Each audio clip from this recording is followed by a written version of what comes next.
Hey guys, it's Destiny, and today we're going to be going over tips for team building in Honkai Style. I'll be going over a few characters to give team suggestions to give you guys an idea of how to go about team building, and overall just how to create a really strong team in Honkai Style that will allow you to clear a bunch of content. I will also be going over Topaz and Numby and Jingliu team comps as well as for those who do intend to pull on them. If you guys enjoy videos like these, make sure to subscribe and also leave a like to increase your chances of pulling Jingliu or Topaz and Numby. Without further ado though, let's get straight into it. The first suggestion I have for everyone, new players or current players alike, is to hold on to your resources. Picking a character from level 1 to 80 alongside getting a lot of their traces leveled up, doing their light cone, and much more can take up a lot of your resources, especially when you do get the inevitable relic grind for your characters. I would recommend holding off on committing on using your resources until you're sure of what characters you actually want to use. As for deciding who you want to use, I recommend picking the main DPS of your team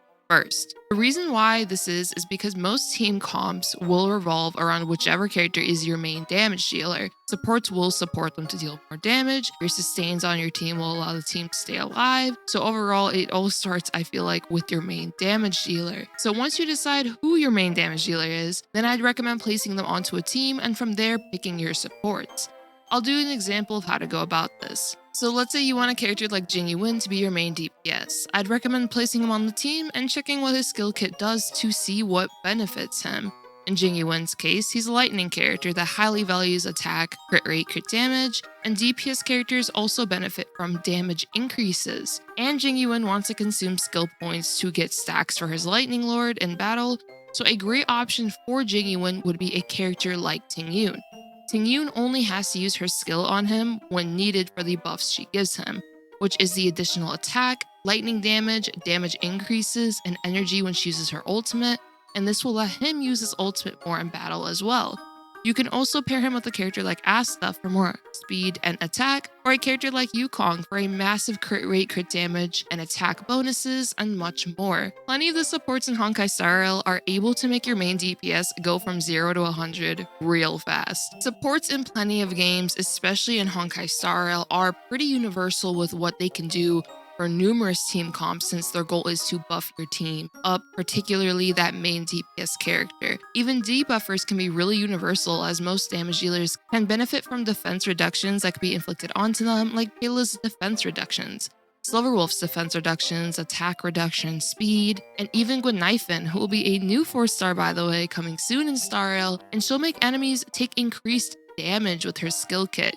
So there's a bunch of options when it comes to picking supports on your teams. As for keeping the team alive, unless you're defeating everything with a hyper carry team that buffs your main DPS to the moon and beyond, you will want a sustaining character that can keep the team alive, which are preservation and abundance characters in the game. Most of them work on majority of team comps, but some sustain synergize better with certain damage dealers. For example, Blade and Locha or Lynx synergize well since Locha can provide Blade consistent heals, cleansing, and much more. Lynx can provide healing and also survival response, which will allow Blade to get hit more often, or at least increase his likelihood of getting hit more often. This allows Blade to deal more follow-up attacks. It will also benefit his ultimate damage potential. So it's ultimately kind of dependent on just what character you decide to go for your main DPS. Once you set up a basis team though, you can see here's my Seele team. She's the main damage dealer.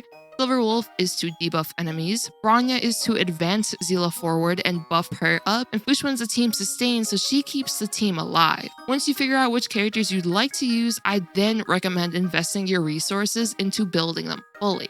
I wanted to go over some of the best teams I've played and also seen in Honkai Star Rail for a few of our main damage dealers, and I'll explain why the teams work. For Seele, she's incredibly powerful as a main damage dealer, so I either run hyper carry with her since she's that powerful and can deal loads of damage to clear content, or I run Seele with 2 buffers or 1 buffer, 1 debuffer, and a sustain. Seele can dominate the battlefield, so I primarily focus on giving her supports that can keep her going to deal more and more damage. As for a Blade team, I enjoy Blade with 1 support, 1 debuffer, and a healer.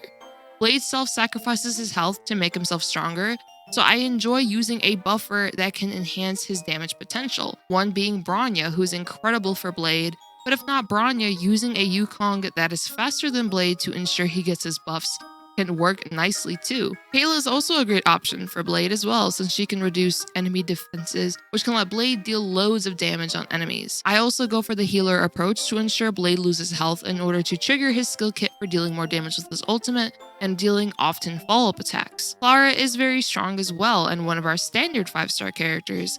I love using her with characters like Lynx, Locha, March 7th, Fushuan for the crit rate, and so on. For supports, it's mainly up to you, honestly. Asta can be great, Yukong can be great, Tingyun, Pela, Silverwolf, and so on. They all have a bunch of great uses that can be amazing for your team comps, so you can never go wrong with building multiple supports to even possibly rotate out depending on who you're using. Most teams operate relatively similar when it comes to what they desire to make them powerful, and I will say, once again, make sure to invest into your supports, since supports are very important in Star Rail. The main team that operates just a bit differently though is Kafka teams. Kafka works alongside damage over time users since she's able to take advantage on how much damage over time is on an enemy, so using another damage over time user with her is pretty beneficial to make her stronger. Tingyun is a great option for the attack, lightning damage, energy, and so on. Silverwolf is great for debuffs, Asta is great for the attack and speed, and I'm pretty sure Gunnaifin will also be great with Kafka since she focuses on damage over time, in particular burn, and also debuffing enemies and so on. It just comes down ultimately to what characters you guys want to use, and also revolving a team around that main damage dealer to clear content. I thought I'd also go over some Topaz Numby and Jingliu team concepts since there are new 5-stars coming, and this will be based on what we know about them officially so far. For Topaz and Numby, since they are a follow-up centric character, they focus on improving their own follow-up damage, but also other teammates can take advantage of this, since proof of death is something that Topaz inflicts on an enemy, which can make any character with follow-ups deal more damage on whatever enemy has proof of death. With that in mind, a great option can be Clara, since she's heavily follow-up centric and will be able to take advantage of this. Other follow-up characters will also be able to use Topaz's kit to their advantage as well. Topaz is more of a mix of roles in my opinion, since she could be a sub DPS, but she also helps follow-up attackers. So in a sense, she's also a follow-up attacker support and much more. She's a very interesting character from what we've seen. As for Jingliu, since she drains the health of allies in her Mara struck form, I'd recommend having teammates with a decent amount of survivability and having a good sustain on the team to ensure the team can keep up with her health draining and also the enemy's attack your team. Some great options could be Pela for reducing enemy defenses for Jingliu, Blade as a sub DPS alongside Jingliu so that Jingliu drains his health faster, and he can follow up attack more and also reach his ultimate damage potential faster.